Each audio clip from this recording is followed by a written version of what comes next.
Hey everyone! In today's video, I'm going to show you how to pay with Klarna on Temo. First, launch the Temo app on your phone and log into your account. Browse through the app and add the items you want to buy to your cart.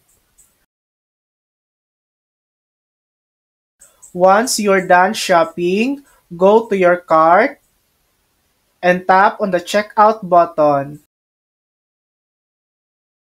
Note, Klarna may require a minimum purchase amount to be available.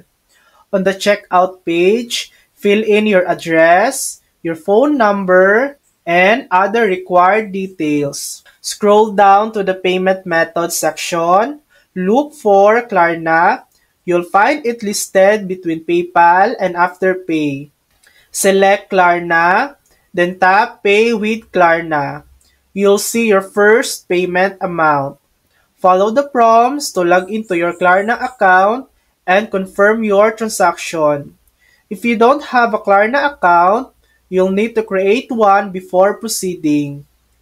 Important note, if you don't see Klarna as a payment option, it might not be available in your country. Klarna is currently only supported in select regions, including parts of Europe and the US. And that's it. You've now learned how to pay with Klarna on Temo. Thanks for watching! If this video helped you, please like and subscribe for more helpful tutorials.